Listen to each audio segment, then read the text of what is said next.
Hi guys! My name is Abby, and I'm so glad that you've chosen to join us today as we jump into this new sermon series about the book of Romans. This book is the beginning of a letter that the people of Rome had been anticipating from Paul. As you've all read, Paul really packs it in the first chapter. He does not hold back. But today we're going to be focusing specifically on verses 16 and 17.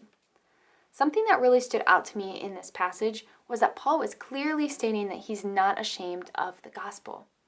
He not only tells us this and tells us that he's not ashamed of the gospel, but tells us that it is because it is the power of God, the power that brings salvation to everyone who believes. So the gospel is not just Paul's message to the people, but it's the message of Jesus. This verse challenges me to think, how many times have I missed an opportunity to share my faith and what God has done in my life because I was ashamed? I'd like to think, certainly never, because I'm not ashamed of my faith. But then I hear that little voice in the back of my head that reminds me, don't be foolish. Of course you have.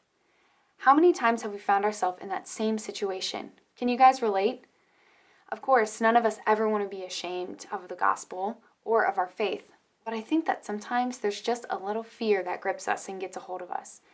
We worry about people's responses. We worry about, is our timing correct? Maybe it's just too weird for us to bring up Jesus at a time like this or to someone that we don't know. No matter what the reason is behind it, we can be reminded that no matter what, we should not be ashamed of the gospel of Jesus, because it is the saving power of God that brings salvation to everyone. How can we here at GFN begin to live more righteous lives?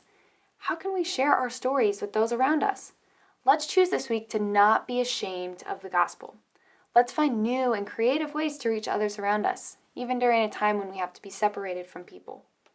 As you head into your groups, I would encourage you guys to ask each other questions and talk about the things that you've read. Find answers together. Take time to listen, grow, and to pray for each other. To get started this week, your group leader has some questions for you. Thank you for jumping in with us this week and into the book of Romans. I'm so excited to see what's ahead.